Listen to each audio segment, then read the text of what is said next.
Remember my mindset at the time, other than, I don't think I did a lot of thinking at all at that time. But, I don't know, and then, I got out again, obviously, and, but that wasn't it.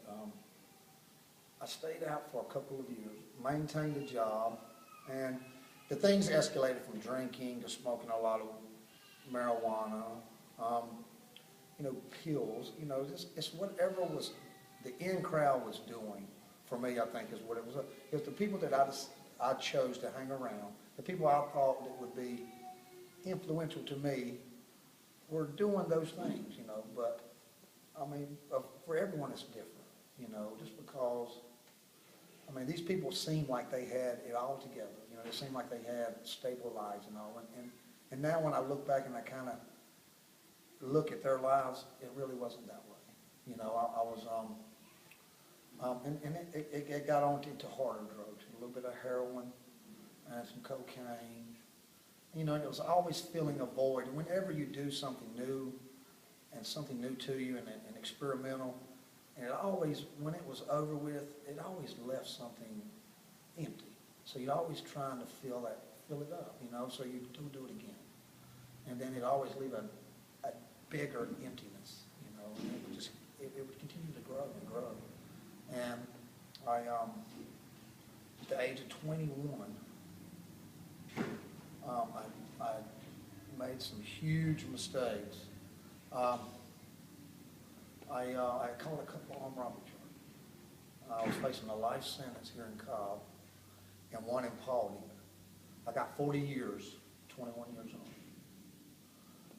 I did 10 and a half years, and during that time is when that's when I know I did here in Paulding County, and I remember it, and I turned to God, and I was like, I've had enough of this, and this is it. And it was like I knew before I was even sentenced, what I was going to get. God was like, well, we're not done with you, but this is not going to be very easy. This isn't going to be, it's not going to be a smack on the back of the hand anymore. And our relationship really grew. So during that 10-year time, I could just look back now and see, and it was a tough environment with the kind of charges that I had and the time that I had. I was no longer at those little places where they sent the little, the smaller time sentence type guys. So here I was, a man trying to carry God in my life and Christ before me. And it was tough, and it was tough, but it wasn't tough enough to where I can look back now and I can see where he was just, right before me the whole way, and he didn't allow that environment. I've seen a lot of people in there, that environment just destroy them, and their minds and just everything about them. They would just give up, and it would, all the decency in them would be gone, and it was, I've seen a lot of good things that God was doing for a lot of people. But ultimately, it was up to us, God revealed himself to us. He spoke to us. He chose us. Now we have to take that step, and to believe it and to go with it. He got me out. I did 10 and a half years, and I got out in 2005.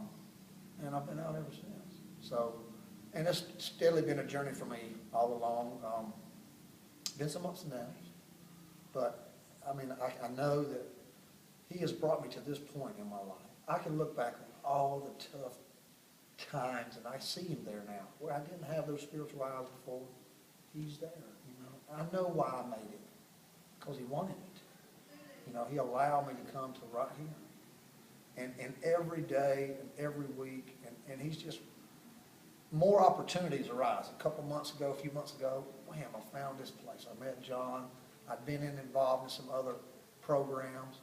And it's just something that, and in the Bible, it says, follow me. Take up your cross and follow me. And I used to pray, and I was like, God, what do you want me to do? I felt like I was stuck in a rut. I'm working every day. I found a good woman. We've been married 4 years, been together 8. And I thank God put her in my life because it was something that I cared about more than myself. I've always put Tommy first. And that never got me very far. But, and so, and God just, and he supplies us. But you know what? I was asking God, what I need to, what I need to be doing. Am I striving too hard? What am I doing? And he just kept telling me to follow him. Just wherever he's at, go. I am the way, and Truth and the life. And he was just not like speaking to me like me and you, but you know what I'm talking about. When you've been led by the Spirit, you're like, man, I know this. I'm talking. I just know him. And I'm not going to, and I didn't always listen. I'm not perfect. I'm not sinless. I sin less, but I'm not sinless. I strive to be. But, and he just continued to follow him. And I know if I do that, I know those were answers to questions that I had.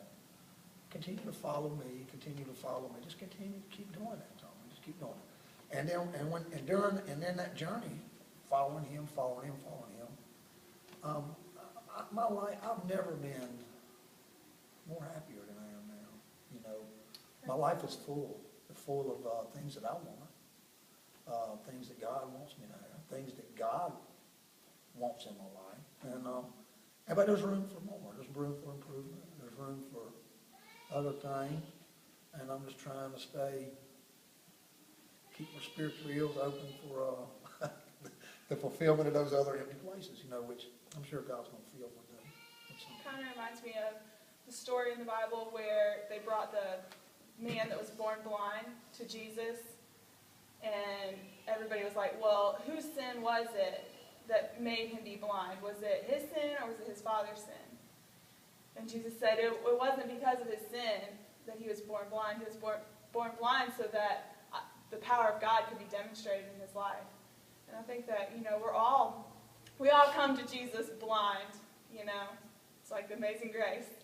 Right. We were all blind, but the power of God comes in and, opens your eyes, and you can see all the times he kept you through all of those years in prison and in and out of the world, and all the times that, all the men in my life, that were just, he kept me, and he kept you, and now, for such a time as this, you feel it, and I feel it. I'm so excited about what God is doing with this class, and with the people that are just, I've got a lot of loved ones that are stubborn and are stuck in the mud.